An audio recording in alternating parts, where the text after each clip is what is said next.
Hello and welcome to Secrets of the Evil Overlord list with your host, and mine for that matter, Dark Lord Jeff Mack, who is me.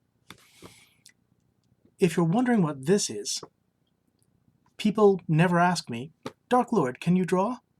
And if they did, I would say, yes, as long as it's a misshapen smiley face with only one eye. Just in case anyone ever does wonder about that, you now have the answer in advance. So, in Secrets of the Evil Overlord list, I discuss the famed, if slightly forgotten in modern geek culture, but that's okay. There's been a great deal of geek culture. It's hard to remember all of it, and I myself haven't been around for the time when you could say there was such a thing as modern geek culture. I haven't been around for all of that, arguably. There was a time when a number of people on the proto-internet collected a bunch of thoughts, responses, for things that monstrous autocrats ought not do if they want to live long, healthy, happy, productive undeaths without having their days, plans, weeks ruined by intrusive, say, adventurers or heroes. Now, there are 100 of those. I have been trying to not look at them in advance. I might or might not put some more sophisticated protection in place. I mean, really, if someone cared enough to try to ruin that small piece, someone could just leave it in the comments, but then I would get more engagement anyway, and it wouldn't exactly hurt me much, so go right ahead. But I don't know what we're about to discuss. And when I say we, I mean myself and this cloak, which is an extremely good listener. And speaking of good listeners, thank you for being here. I appreciate the brief usage of your ears and the moments of time interacting with your cerebral matter. Thank you for that. Right. And tonight's quote, as we hear the lonesome train whistle whine, to quote Warren Zevon, to paraphrase Warren Zevon, the top 100 things I'd do if I ever became an evil overlord. If. All right, number 3. My noble half-brother, whose throne I usurped, will be killed, not kept anonymously imprisoned in a forgotten cell of my dungeon. Well, I mean, honestly, first thing is, yes, it's just a good idea if you're going to usurp a throne to get rid of the legitimate heir. But also, it's surprising how hopeful that idea is in terms of modern thought. When I say modern, I would say past couple of years. So first, yes, in general, it's a big risk to keep the legitimate heir or heirs alive and around. There could be any number of reasons for doing so, though. I mean, if you're getting into, I was just about to say, some sort of advanced high-tech science fiction, but no, I suppose there are currently a number of biometric devices which are geared to just one person, for example. You might need to keep someone around for that reason. You might want to have an out. If you need to leave the country suddenly, you can always stage your own revolution, and who better to lead it than this person? This person might still possess valuable knowledge and information. You might have a really secure dungeon. I mean, most people do not actually escape from dungeons. Yes, we see movies about all manner of rescues from all manner of impossible, monstrous imprisonments, but, those are movies, and we're talking about the real life being an evil overlord in fiction. I know those things are mutually contradictory, but I'm also not worried about it.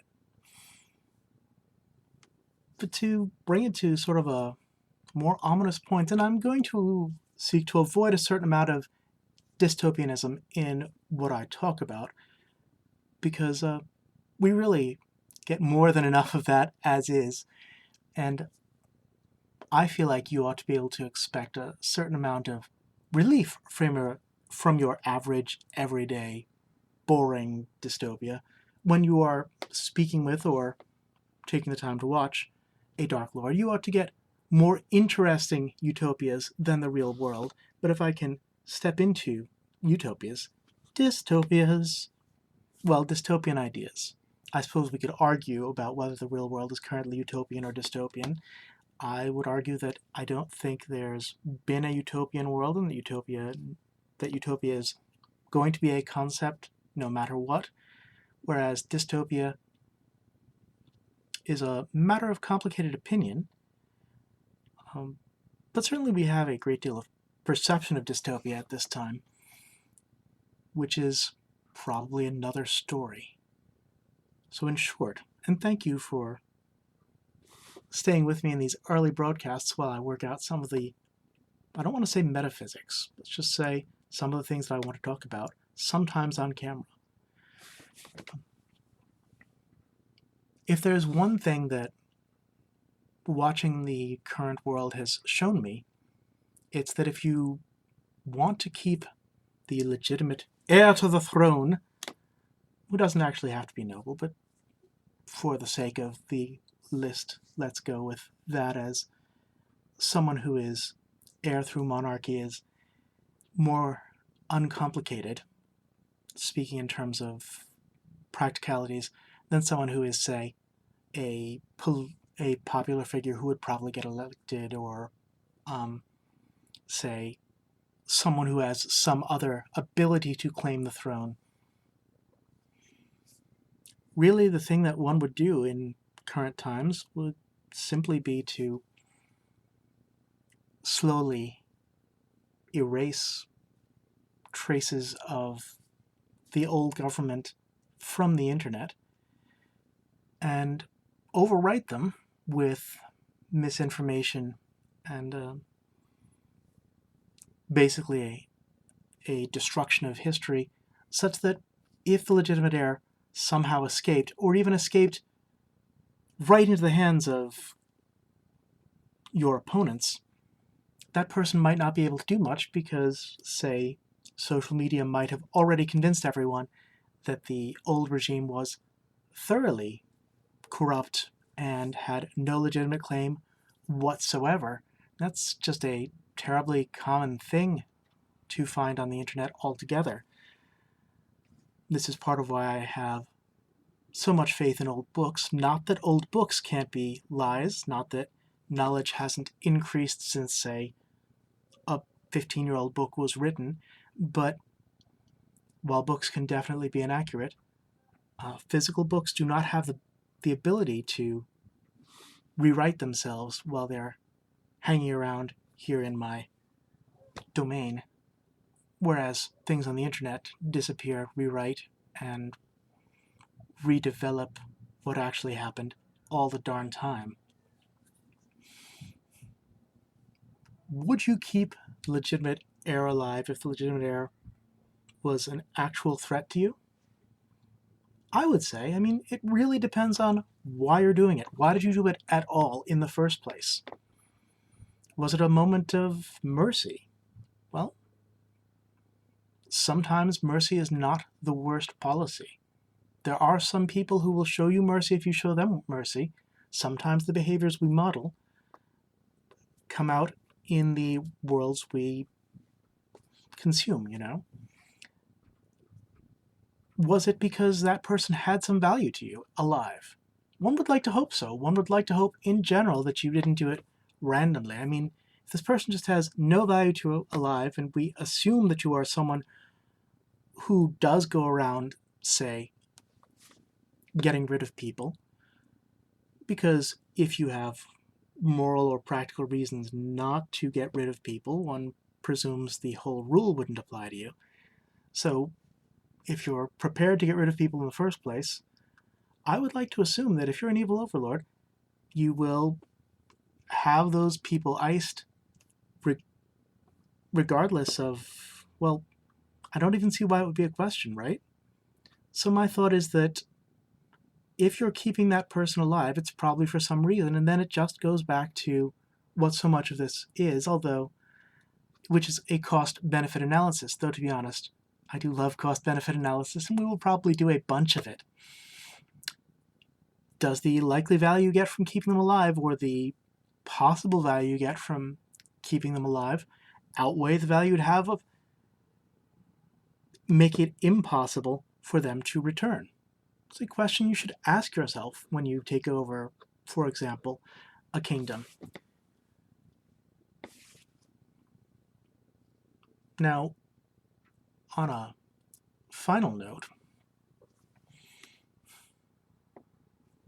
it's sometimes just difficult to anticipate how something will turn out. I suppose of the rules I've gone over so far, which is only 3 of them, this might be the one where I actually feel like the original reason is going to be less clear. Like, why is there a weakness in the first Death Star? I don't know. I don't think that I would honestly consider a single weak point, or a single point where you might potentially be able to destroy the Death Star. And let's be honest, there are probably more than one ways. There is probably more than one way. It's been a long week. Probably more than one way to destroy just about anything. When movies in particular say, this is the only way, they're probably oversimplifying, which is not a bad thing. Not everyone wants to, say, have a long discussion of risk versus reward. But really, if there's something that I don't remember, but I don't know canonically how aware the Empire was of this so-called weakness. In my memory, it's been a long time since I've either seen that movie or read one of the adaptations. In my memory, it didn't really come up for them, and why should it? So, if somebody, I'm going to do this without too many spoilers, even though rather an old film, if somebody, if a bunch of people at great loss to themselves can find out the schematics of your weapon, analyze it in great detail, presumably, figure out a problem with it, and that problem means that you need to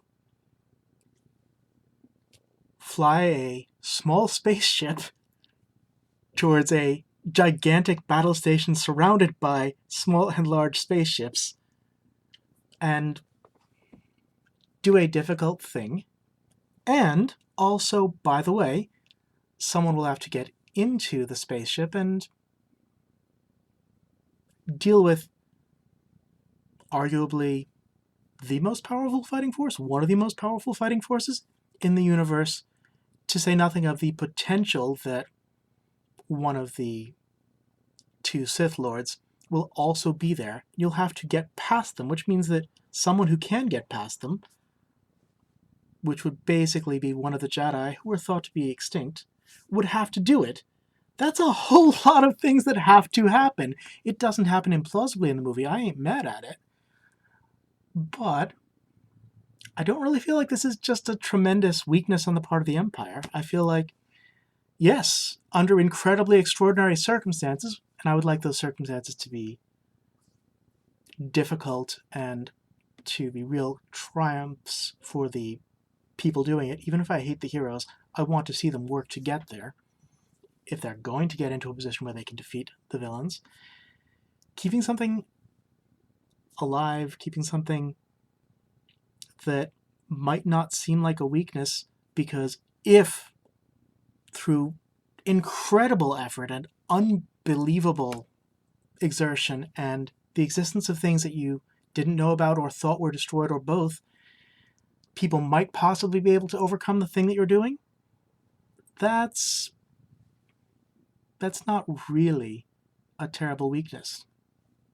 It's just you cannot possibly plan for absolutely everything. Leave a little asterisk there next to the Emperor, because if it ever comes up, there are things about the Emperor which make the rule of two make sense, but that's an abstruse discussion of the Force, and I don't know that we're necessarily going to end up going there, at least not in these discussions.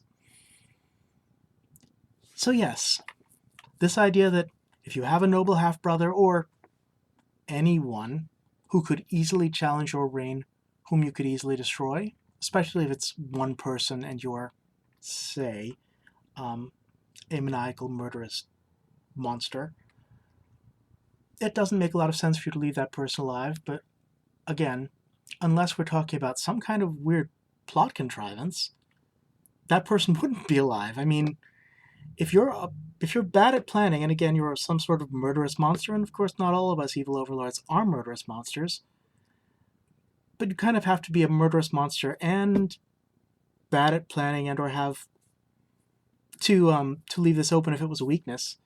If you were, your default would probably be to kill them. I mean, why would you say, and now take that person away to the dungeons for no particular reason? It seems unlikely. It seems like the sort of thing that heroes wish that villains would do, because it would make their lives so much easier. But we're not in the business of making the lives of heroes easier. We are in the business of doing fell and unspeakable things, of which I will speak in more detail as we go on. Again, I am the Dark Lord Jeff Mack. Find me on Twitter at DarkLordJournal if for some benighted reason you're on Twitter. You can check out Evil Expo, the convention for villains, and you can check out my books. Currently on Amazon. In the future, who knows, presumably they'll be available somewhere on the internet and possibly somewhere in brick and mortar. Look up Diary of a Dark Lord or I Hate Your Prophecy if you like. Thank you all. I mean, however many people are watching this, which I suppose is some number between 0 and the total population of the universe. So, thank you, however many of you are watching this, and have a villainous day.